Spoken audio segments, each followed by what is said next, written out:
GD Islamic cartoon, ইসলাম, আদব শিক্ষা ও নৈতিকতা সমৃদ্ধ। এবার কোরবানিতে আমিও কোরবানি দেব। আমি যে একটি মুরগি পালি, সেই মুরগিটি দিয়ে আমি এবার কোরবানি দেব। হে মুসল্লিগণ, আজ আমরা কুরবানির কিছু গুরুত্বপূর্ণ এবং তাৎপর্য নিয়ে কথা বলবো। মহান আল্লাহ তাআলা কুরআনে বলেছেন, সূরা হজে বলা হয়েছে, তাদের গোশত এবং রক্ত কোনো কিছুই আল্লাহর কাছে পৌঁছায় না, পৌঁছায় তাকওয়া। কুরবানি শুধুই পশু জবাই করার মধ্যে নয়, এটি একটি আল্লাহর পরীক্ষা, ত্যাগের এক অনন্য নিদর্শন। আর তোমরা জেনে রাখো, নিজের সব থেকে পছন্দের জিনিসকে কোরবানি দেওয়াই আল্লাহ সব থেকে বেশি পছন্দ করেন। মা, আমি চাই এবার কোরবানিতে আমিও কোরবানি দেব। আমি যে একটি মুরগি পালি, সেই মুরগিটি দিয়ে আমি এবার কোরবানি দেব। আমি চাই আল্লাহ তাআলা আমার উপর অনেক খুশি হন, কারণ আমাদের ইমাম সাহেব বলেছেন যে যে তার নিজের পছন্দের জিনিসকে কোরবানি দেবে, আল্লাহ তাকে সবথেকে বেশি ভালোবাসেন। আমিও আল্লাহর ভালোবাসা পেতে চাই। মা, মাশাআল্লাহ ইয়ামিন, তুমি তো অনেক ছোট, কিন্তু তোমার চিন্তা ভাবনা আসলেই অনেক বড়। তুমি নিজের পছন্দের মুরগিকে আল্লাহর জন্য ত্যাগ করতে চেয়েছো, আল্লাহর উদ্দেশ্যে কোরবানি দিতে চেয়েছো। আল্লাহ তো এমন মন মানসিকতাই ভালোবাসেন। আল্লাহ সব থেকে বেশি পছন্দ করে যখন কেউ তার জন্য নিজের পছন্দের জিনিসকে ত্যাগ করে। বাবা ইয়ামিন, আল্লাহ তোমাকে অনেক বড় করুন এবং তোমার এই নিয়ত কবুল করুক। আমিন।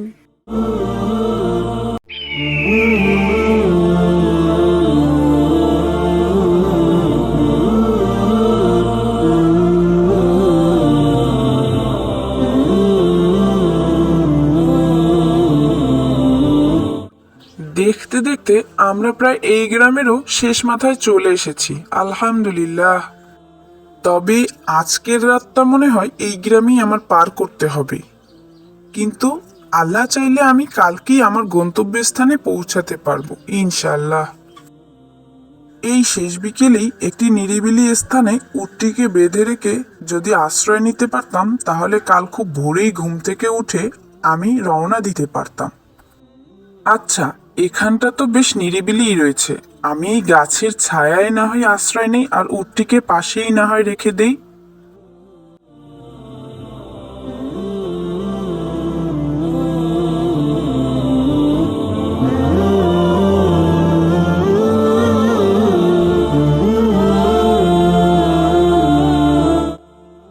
ইয়া আল্লাহ, এ আমার কি সর্বনাশ হলো!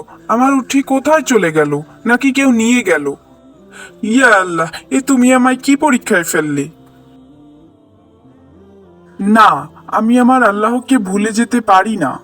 তিনি যদি চান তাহলে আমি আমার উটকে অবশ্যই ফিরে পাবো। হে আল্লাহ, আমি আমার সাধ্যমতো চেষ্টা করছি। তুমি যদি চাও তাহলে অবশ্যই আমি আমার উটকে ফিরে পেতে পারি। এখন সবই তোমার হাতে, আমি শুধুমাত্র তোমারই ভরসায় রয়েছি।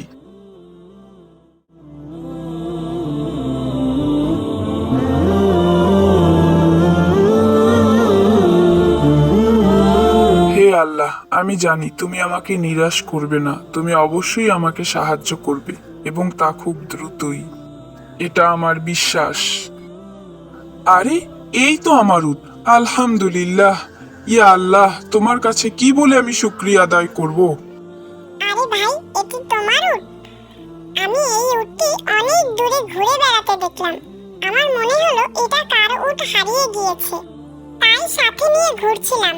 যদি কারো দেখা পাই তো ভালোই হলো। তোমার দেখা আমি পেয়ে গেলাম ভাই, আল্লাহর কাছে অশেষ শুকরিয়া। আল্লাহ তোমাকে এর উত্তম প্রতিদান দিন ভাই। তোমাকে অনেক অনেক শুকরিয়া ভাই।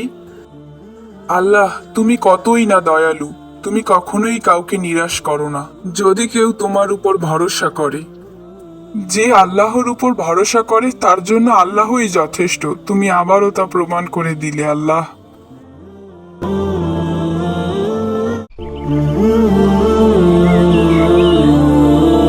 কি যে করি, ভালোই লাগছে না। আহমেদ ভাইয়া কোথায় গিয়েছে? এই তো, ভাইয়ার টেবিলে একটি চকলেট রাখা রয়েছে। আমার খুব চকলেট খেতে মন চাইছে। ভাইয়া চকলেট খেলে কি হবে? আমি একটু খাই তো। এখানে তো কেউ আর আমাকে দেখছে না, তাই না? তাহলে খেলে সমস্যা কোথায়? দ্রুত যে আমি চকলেটটি এক্ষুনি গপাগপ খেয়ে ফেলি।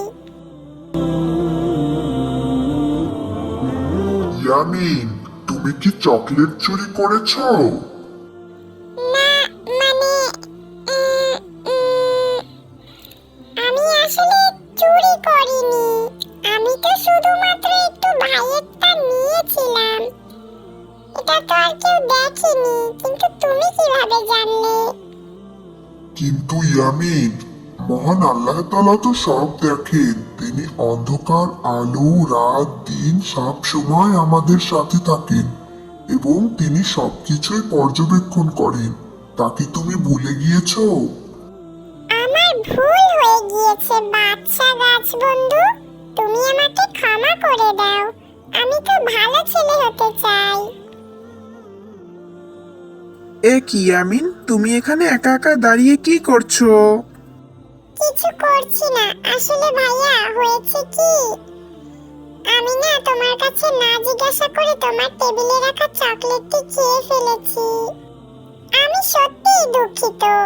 আল্লাহ তাআলা আমাকে দেখছিলেন। ইয়ামিন, তুমি যে নিজের ভুল বুঝতে পেরে সত্যিটা বলছো, এটা অনেক বড় একটি সাহসের কাজ। আল্লাহ সৎ মানুষকে ভালোবাসেন।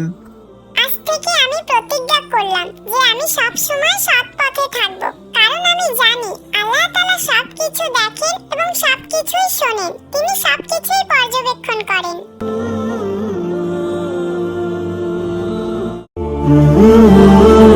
আরে আরে, কই গেলি রে? কই গেলি রে হতচ্ছাড়া? এখনো তুই জঙ্গলে যাচ্ছিস না? কাঠ কেটে আনবি কখন আর বাজারে তা বিক্রি করতে যাবি কখন? হ্যাঁ, লাট সাহেব যেন কোন জায়গার? মা তো মরে গিয়ে বেঁচে গেছে, যত জ্বালা সব আমার। এই তো আসছি মা। পুকুর ঘাটে জামা কাপড় ধুতে দেরি হয়ে গেল, এক্ষুনি যাচ্ছি মা। আবার মুখে মুখে কথা বলা হচ্ছে, দিন দিন যেন সাহস বেড়েই চলছে। কথা না বাড়িয়ে কাঠ কেটে বিক্রি করে টাকা এনে আমায় উদ্ধার করতো। আর তোকে না নিষেধ করেছি আমাকে মা বলে ডাকবি না? আমাকে একমাত্র আমার ছেলেই মা বলে ডাকবে, তুই ডাকবি না। এমন করে বলো না মা। সেই ছোটবেলায় মা মারা গিয়েছে, তারপর থেকে তোমাকে পেয়েছি। তোমাকেই আমি মা বলে ডাকি, তুমিই আমার মা। হয়েছে হয়েছে, আর ন্যাকামি করতে হবে না। এখন দ্রুত যে আমাকে উদ্ধার কর। মা, বলছিলাম কি, কিছু খেতে দেবে? অনেক খিদে লেগেছে। সেই সকালবেলা উঠেছি, এখন পর্যন্ত কিচ্ছুটি খাইনি। কিছু থাকলে খেতে দাও মা। আরে না না, এখন কিসের খাবার? আগে জঙ্গল থেকে বাড়ি আয়, তারপর খেতে দেব। তাড়াতাড়ি যা। তোর বাবা বাড়ি আসার আগেই যেন আসা হয়। কোথাও গিয়ে আবার ঘাপটি মেরে বসে থাকা যেন না হয়। আর তোর বাবা যদি এসব জানতে পারে, তাহলে কিন্তু তোর খবর আছে, বলে দিলাম।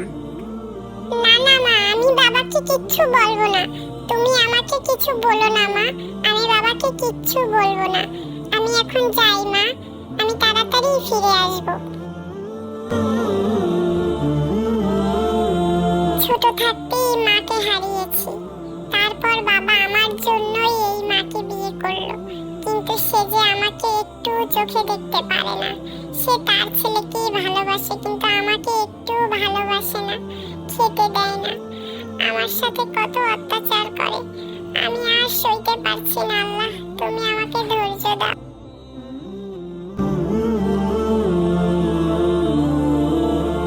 ও ভাই, তুমি কোথায় যাচ্ছ ভাই? একটু এদিকে আসো না। কে যেন ডাকলো, মনে হলো না? এই যে ভাই, আমি এদিকে ভাই, একটু আসো না ভাই। আরে তুমি তো একটি গাছ। গাছ হয়ে তুমি কিভাবে কথা বলছো? আমি তোমাকে সব পরে বলছি, তুমি আগে আমায় একটু পানি খাওয়াতে পারো বন্ধু? নিশ্চয়ই, কেন নয়। তুমি একটু অপেক্ষা করো বন্ধু, আমি এক্ষুনি আসছি তোমার জন্য পানি নিয়ে।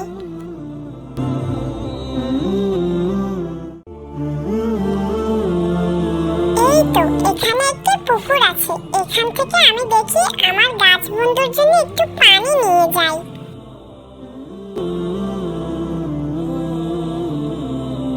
তোমাকে অনেক অনেক ধন্যবাদ। তোমার নাম কি বন্ধু? আমার নাম বিনিয়ামিন। বন্ধু, আজকে আর কোনো কথা নয়, আমার এক্ষুনি যেতে হবে, আমার অনেক দেরি হয়ে গিয়েছে। ও, তুমি সেই বিনিয়ামিন। তোমাকে তো আমি চিনি, তোমার সব কথা আমি জানি। কি বলছো বন্ধু? তুমি আমার সব কথা কিভাবে জানো? প্রকৃতি বন্ধু, প্রকৃতি তোমার সব কষ্টের কথা জানে, আর আমিও তো প্রকৃতিরই একজন। আজকে পানির তৃষ্ণার কারণে তোমার সাথে আমার দেখা এবং কথা হয়ে গেল বন্ধু।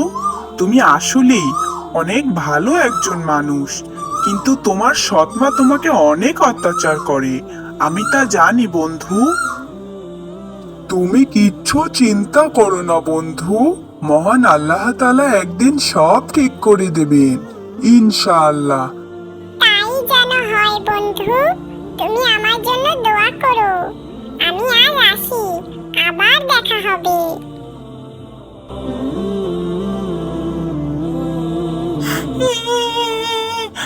সাপ তো আমাকে এক্ষুনি খেয়ে ফেলবে, কি হবে আমার এখন?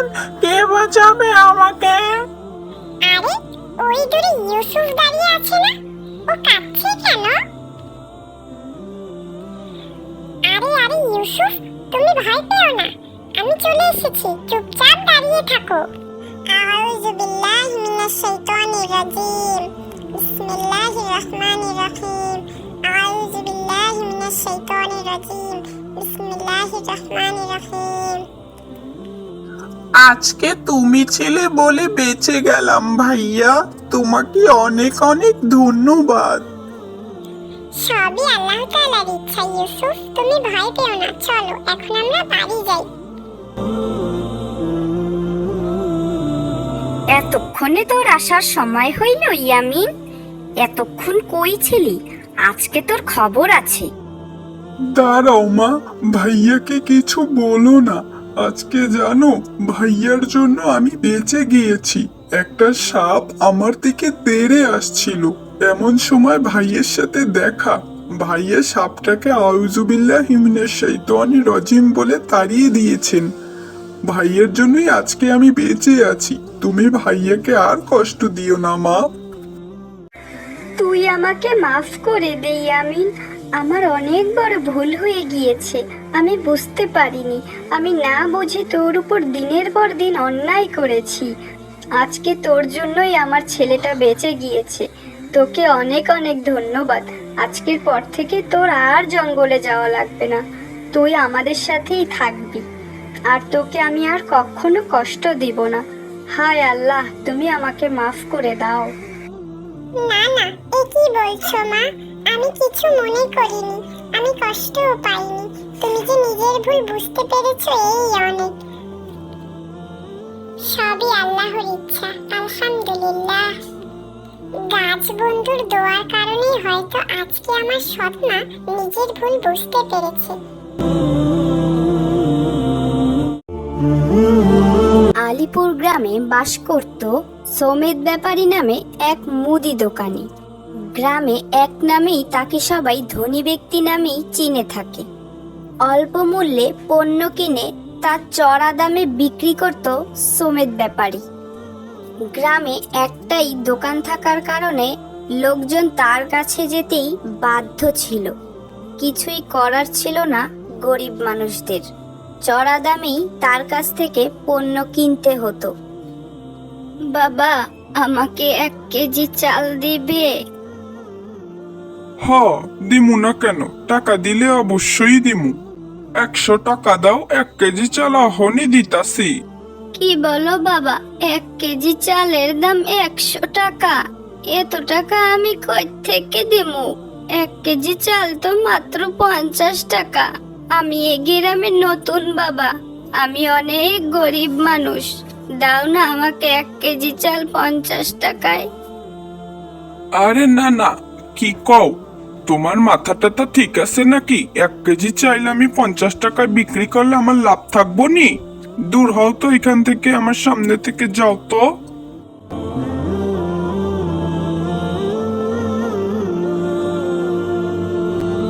সমেদ মিয়ার দোকানের পাশেই রহিম মিয়া নামে এক লোক ব্যবসা করত। সামান্য কিছু চাল ডাল ও চিড়ে নিয়ে সে বসতো। দিন আনি দিন খাই, তার জীবনে এমনই ছিল। সে প্রতিদিন অল্প কিছু চাল ডাল দূর থেকে কিনে আনতো এবং তা সামান্য কিছু লাভ রেখে বিক্রি করত। এভাবেই তার সংসার চলতো। বাবা, আমারে 1 কেজি চাল দিবা? হ্যাঁ চাচি আম্মা, দেব না কেন, অবশ্যই দেব। তা কত করে কেজি রাখবানে বাবা আমার কাছে? আমার কাছে কিন্তু বেশি টাকা নেই বাবা।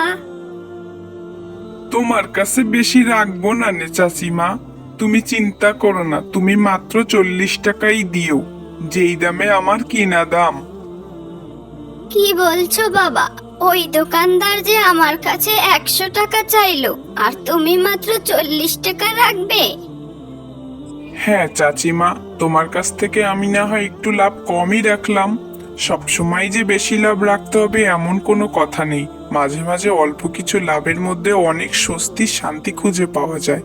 তুমি আমার জন্য শুধু একটু দোয়া করবে, তাহলেই আমার হবে। মহান আল্লাহ তাআলা ব্যবসাকে হালাল করেছেন, আমি কেন মানুষকে ঠকিয়ে এত টাকা বেশি নেব বলো তো? আসসালামু আলাইকুম। রাইসা, তোমরা এখানে কি করছো? ওয়ালাইকুম আসসালাম। কি করছি তুই দেখতে পাচ্ছিস না? আমি ওর সাথে কথা বলছি, তুই আমাদের মাঝে আসলি কেন? একটা ফকিন্নি কোথাকার। এভাবে বলতে নেই রাইসা, আমরা তো সবাই মানুষ, তাহলে কেন আমরা ভেদাভেদ করি বলো তো? সবাইকেই আমাদের মিলেমিশে থাকা উচিত। না, আমি ওর সাথে মিশবো না। ওর বাবা একটা গরিব, আমার বাবা কত ধনী লোক। এক নামে সবাই তাকে ধনী ব্যক্তি নামে চেনে, আর ও একটা ফকিন্নি। ওর সাথে আমি মিশবো না, তুমি মিশলে মিশো। থাকো রাইসা আর ইয়ামিন, আমি চলে যাচ্ছি। তুমি কিছু মনে করো না হুমায়রা, ওর হয়ে আমি তোমার কাছে ক্ষমা চাইছি। না না, তুমি কেন ক্ষমা চাইবে? দোষ তো আমারই। আসলেই আমার বাবা তো গরিব, আমিও গরিব।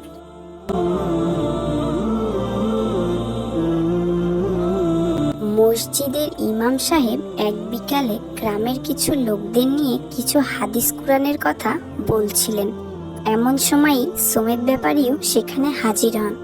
শোনো আল্লাহর বান্দারা, তোমরা সবসময় সৎ পথে থাকার চেষ্টা করবে, যাতে করে আল্লাহ তোমাদেরকে জান্নাত দান করেন। যে যেই পথেই রিজিকের সন্ধান করো না কেন, সবসময় যেন তা সৎ পথে হয়। মানুষকে ঠকিয়ে যেন তোমরা এক বিন্দু পরিমাণও লাভ না করো, এতে করে আল্লাহ তোমাদের উপর সন্তুষ্ট থাকবেন।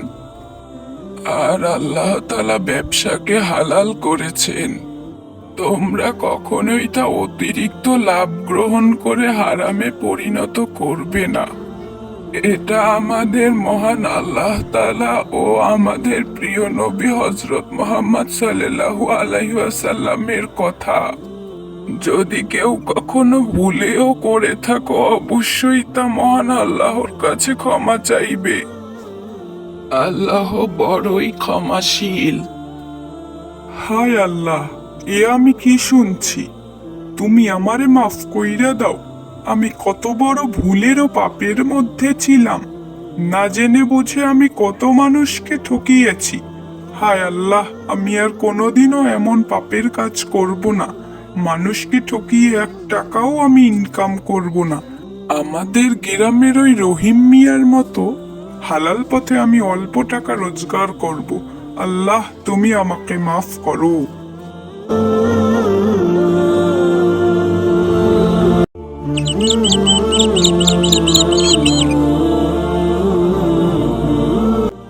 আজ 3 দিন হয়ে যাচ্ছে ঘরে কোনো খাবার নেই।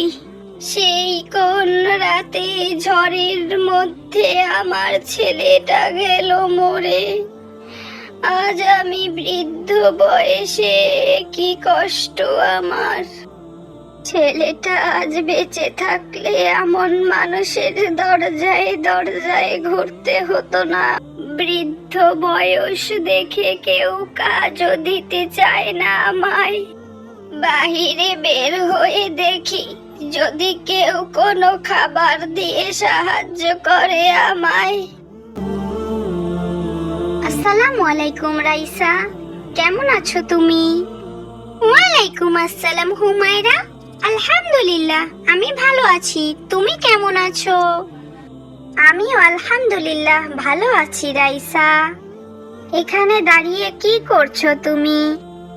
তুমি তো জানোই হুমায়রা, আমার বাবা একজন মস্ত বড় ধনী ব্যবসায়ী। এক কাপড় বেশি দিন পরা আমার বাবা পছন্দ করেন না, তাই একটু মার্কেটে যাচ্ছি। তা তুমি কোথায় যাচ্ছ হুমায়রা? এই তো বিকাল বেলা একটু ঘুরতে বের হয়েছি মাত্র, এছাড়া কিছুই নয়। আর আমার বাবা আমাকে কিছু টাকা দিয়েছে, যদি আমার খেতে কিছু মনে চায় তাহলে খেতে বলেছে। বাচ্চারা, আমাকে কিছু খেতে দেবে তোমরা? আমি 3 দিন না খেয়ে আছি, আমাকে একটু কিছু খেতে দাও, তোমাদের জন্য অনেক দোয়া করব। আরে না না, যাও যাও তো, এসব তোমাদের ধান্দা আমি বুঝি না। বুঝেছো হুমায়রা, এখন এগুলা এদের ব্যবসা হয়ে গিয়েছে। হতে পারে সে সত্যিই খুবই ক্ষুধার্ত। তুমি এক্ষুনি আল্লাহর কাছে ক্ষমা চাও, কারণ তাদের ব্যবসা হোক যাই হোক না কেন আমাদের তা দেখার বিষয় না। আল্লাহ বলেছেন যদি কেউ বিপদে পড়ে তোমরা তাকে সাহায্য করো। তুমি সাহায্য না করতে পারলে করবে না, কিন্তু তাকে এভাবে বাজে গালমন্দ করতে পারো না, এটা খুবই খারাপ। এই সব টাকা দেওয়ার ধান্দা, তুমি কি বুঝছো না হুমায়রা? আর তোমার যদি দিতে মন চায় তুমিই দাও, আমি এগুলো দেব না বাবা, আমার টাকার দাম আছে। হ্যাঁ রাইসা, তুমি ঠিকই বলেছো, তোমার টাকার দাম আছে, কিন্তু আমার টাকার দাম নেই। তুমি রেস্টুরেন্টে গিয়ে হাজার হাজার টাকার বিল দিয়ে আসতে পারবে, শত শত টাকার টিপস দিয়ে আসতে পারবে, কিন্তু এই অসহায় মানুষটিকে তুমি 10-20টি টাকা দিয়ে সাহায্য করতে পারবে না। সত্যি তোমার টাকার দাম আছে। এই বৃদ্ধ বয়সী মানুষটি বিপদে না পড়লে হয়তো কখনোই কারো কাছে গিয়ে হাত পাততো না। মহান আল্লাহ তাআলা কখন কাকে কোন অবস্থায় দাঁড় করায় তা কেউই জানে না রাইসা। আমাদের উচিত সবসময় অসহায়দের পাশে দাঁড়ানো, মানবতার কাজ করা, তবে তা কখনোই মানুষকে দেখিয়ে নয়, অবশ্যই আল্লাহ সন্তুষ্টির জন্য। তুমি আমাকে মাফ করে দাও হুমায়রা, আজ তুমি আমার চোখ খুলে দিয়েছো, তোমাকে অনেক অনেক ধন্যবাদ। দাদিমা, তুমিও আমাকে মাফ করে দাও। এই নাও, আমি তোমাকে কিছু টাকা দিচ্ছি, তুমি এ দিয়ে কিছু খেয়ে নিও। তোমাকে অনেক অনেক ধন্যবাদ রাইসা, তুমি এত দ্রুত বোঝার জন্য। তোমাকে অনেক দিন ধরেই আমি এ নিয়ে কিছু বলবো ভাবছিলাম, তবে একটা সুযোগে বলা হয়েই গিয়েছে। যাক, তুমি যে তোমার নিজের ভুল বুঝতে পেরেছো, এই অনেক। আর দাদিমা, এই নাও, তোমাকে আমিও কিছু টাকা দিচ্ছি, তুমি এ দিয়ে কিছু খেয়ে নিও। আর আমাদের জন্য অবশ্যই দোয়া করবে। অবশ্যই দোয়া করব বাবা, অবশ্যই দোয়া করব। তোমাদের ঋণ আমি কখনোই শোধ করতে পারবো না। আল্লাহ তোমাদের ভালো করুন, আল্লাহ তোমাদের ভালো করুন।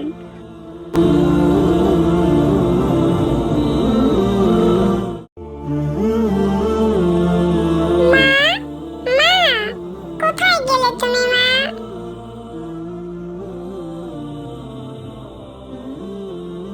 আসসালামু আলাইকুম মা, কি করছো? ওয়ালাইকুম আসসালাম ইয়ামিন, তেমন কিছুই নয়, একটু রান্না করছিলাম। তা তুমি কি বলতে এসেছো তাই বলো তো। আসলে মা, তুমি তো জানোই আর একদিন পরে তো পহেলা বৈশাখ, নববর্ষ। সবাই নতুন নতুন জামা কাপড় কিনছে, ট্যাটু করছে, কত মজা করছে। আমাকে কি একটু নতুন জামা কিনে দিবে না মা? সবাই র্যালিতে যাবে, আমিও কিন্তু র্যালিতে যাব, তুমি বাবাকে বলে দিও। আস্তাগফিরুল্লাহ, কি বলছো তুমি এগুলো ইয়ামিন? আমি ঠিকই বলছি মা, আমি কিছুই শুনতে চাই না। আমাকে নতুন জামা কিনে দিতেই হবে, দিতেই হবে। আর পহেলা বৈশাখে আমাকে র্যালিতে নিয়ে যেতে হবে। সবাই কত কত মজা করে, আমিও মজা করব।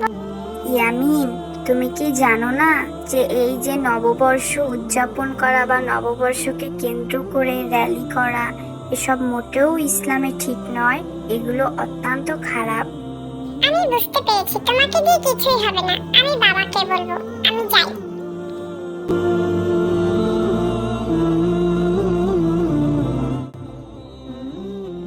আসসালামু আলাইকুম আমার ছোট্ট বাবা। কি হয়েছে, মন খারাপ কেন তোমার বাবা? বলো আমাকে। দেখো না বাবা, আমি মাকে কতবার বলছি যে আর দুদিন বাদেই তো পহেলা বৈশাখ, আমাকে নতুন জামা কিনে দাও। বাবাকে বলো আমাকে র্যালিতে নিয়ে যায় যেন। মা বুঝতেই চাইছে না, কি সব বলছে। ও, এই জন্য আমার বাবার মন খারাপ? মন খারাপ কেনই বা হবে না বলো তো বাবা? আমার ক্লাসের সবাই নতুন নতুন পহেলা বৈশাখ উপলক্ষে জামা জুতো কিনেছে, তারা র্যালিতে যাবে, কত সব তাদের প্রোগ্রাম, কিন্তু আমি কিছুই তাদের বলতে পারি না। তাহলে আমার মন খারাপ কেন হবে না বলো? আচ্ছা বাবা, বলো তো আমাদের ধর্মের নাম কি? আমাদের ধর্মের নাম ইসলাম। এ আবার নতুন কি? আচ্ছা, আমাদের ধর্ম যেহেতু ইসলাম, সেহেতু আমাদের ধর্মে যেসব জায়েজ এবং যেসব সম্পর্কে নিষেধ করা হয়েছে, সেই সব কাজ করলে আমাদের কোথায় যেতে হবে বলো তো? কোথায় আবার? জাহান্নামে। ভালো কাজ করলে জান্নাতে যেতে হবে, আর খারাপ কাজ করলে জাহান্নামে যেতে হবে। এসব কেন বলছো বাবা? আচ্ছা শোনো তবে, আমাদের আল্লাহ তাআলা আমাদের যেসব কাজকর্ম করতে নিষেধ করেছেন, যা আমাদের জন্য জায়েজ নয়, ক্ষতিকর, সেগুলো যদি আমরা করি তাহলে আল্লাহ তাআলা তো অবশ্যই আমাদের গুনাহ লিখবেন। আর গুনাহ লিখলে আমাদের কোথায় যেতে হবে? জাহান্নামে, সেটা তো তুমি জানোই। আর ভালো ভালো কাজ করলে কোথায় যেতে হবে? জান্নাতে, সেটাও তুমি জানো। আচ্ছা, তবে যেসব কাজ করতে নিষেধ করেছেন সেসব কাজ কি আমাদের করা যাবে বলো তো? কখনোই নয়, কারণ আমরা সবাই তো জান্নাতে যেতে চাই। আমাদের ইসলাম ধর্মে নববর্ষ উদযাপন করাকে খুব কঠোরভাবে নিষেধ করা হয়েছে। পবিত্র কোরআনে বলা হয়েছে, তোমরা হারামকে হালাল করো না আর হালালকে হারাম করো না। তাহলে বাবা, সবাই যে বলে ধর্ম যার যার আর উৎসব সবার। মুসলমানদের ঈমান নষ্ট করার জন্য কিছু ব্যক্তিরা এইসব যুক্তি দেখায়, যেগুলো মোটেই ঠিক নয়। ধর্ম যার, উৎসবও তার বাবা। আমাদের পবিত্র কোরআনে যেসব হালাল করেছেন সেসব আমরা অবশ্যই পালন করব, আর যেসব হারাম করেছেন সেসব আমরা অবশ্যই এড়িয়ে চলব। তা না হলে তো আমরা জান্নাত পাবো না বাবা। এই দুনিয়া তো ক্ষণিকের, আমাদের আমলের উপরই নির্ভর করবে আমাদের জান্নাত এবং জাহান্নাম। তুমি কি চাও, জান্নাত চাও নাকি জাহান্নাম চাও? অবশ্যই জান্নাত চাই বাবা। আমার ভুল হয়ে গিয়েছে, তুমি আমাকে মাফ করে দাও। আমি আর কখনো এমন বায়না ধরবো না যেগুলো আমাদের ইসলাম ধর্মে হারাম করা হয়েছে। আজ থেকে আমি তওবা করলাম, আর কখনোই আমি নববর্ষ উদযাপন করতে চাইবো না। আর আমার বন্ধুদেরকেও আমি এ বিষয়ে সতর্ক করব, তারা যেন ইসলামকে পরিপূর্ণ মেনে চলে এবং এসব ভুল যুক্তি থেকে বেরিয়ে আসে। মহান আল্লাহ তাআলা আমাদের সকলকে হেদায়েত দিন এবং এসব ভুল যুক্তি থেকে বেরিয়ে আসার তৌফিক দান করুন। আমিন।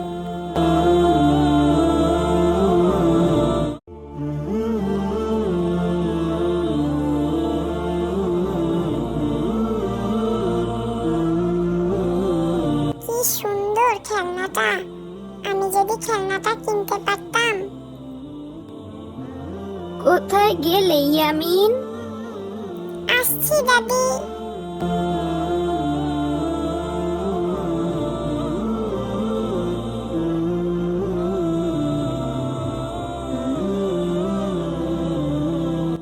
হে আল্লাহ, আমরা এত গরিব কেন? আমার দাদির অনেক কষ্ট হয়। ছোটবেলায় বাবা মা মারা যাওয়ার পর থেকে দাদির কাছেই বড় হয়েছি। দাদি অনেক কষ্ট করেই আমাকে বড় করেছে। আপনি আমার দাদির কষ্ট কমিয়ে দিন, আমার দাদিকে সুস্থ রাখুন, আর আমাকেও সুস্থতা দান করুন। আমিন।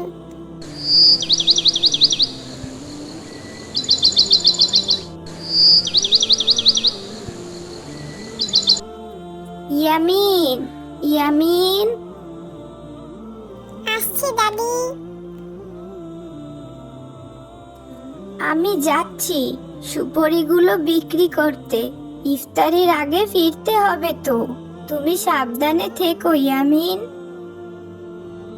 ঠিক আছে দাদি, তুমি সাবধানে যেও।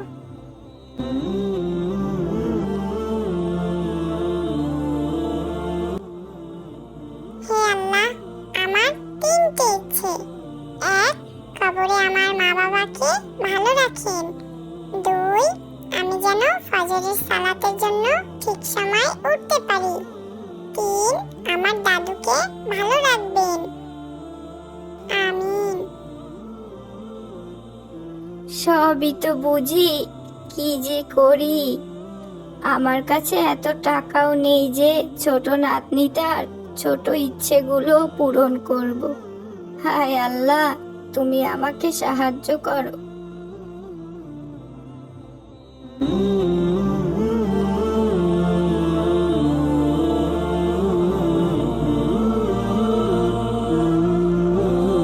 আজকে নাতনিটার জন্য দেখি একটা ছোটখাটো খেলনা কিছু কিনে নিয়ে যেতে পারি কিনা।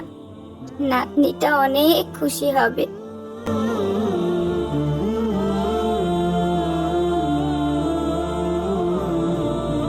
ইয়ামিন, ইয়ামিন, কোথায় গেলে? আসসালামু আলাইকুম দাদি, আমাকে ডাকছো? ওয়ালাইকুম আসসালাম। দেখো তো এই খেলনাটা তোমার পছন্দ হয়েছে কিনা? মাশাআল্লাহ, কি সুন্দর। তোমার পছন্দ হয়েছে? খুব। তোমাকে অনেক অনেক ধন্যবাদ দাদি, এটি আমার কাছে সবথেকে পছন্দের একটি খেলনা। আজ আমি অনেক খুশি। এর থেকে বেশি কিছু দেওয়ার সামর্থ্য আমার নেই রে। বাড়িতে কেউ আছেন? আসসালামু আলাইকুম। ওয়ালাইকুম আসসালাম। আমাকে কি একটু সাহায্য করবেন? কিছু খাবার থাকলে আমাকে একটু দেবেন দয়া করে, আমি খুব ক্ষুধার্ত। অবশ্যই, তুমি একটু অপেক্ষা করো, আমি আসছি। দাদি, দেখো ছেলেটার জামাটা কত ছেঁড়া। আমার তো আরো এই জামাটি ছাড়াও একটি নতুন জামা রয়েছে। আমি কি আমার নতুন জামাটা ছেলেটাকে দিতে পারি?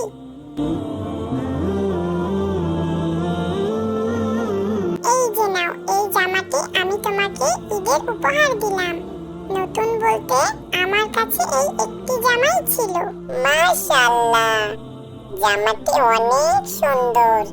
এটা তো দুনিয়ার সবচেয়ে সুন্দর জামা। তোমাকে অনেক অনেক ধন্যবাদ। আল্লাহ তোমার ভালো করুন।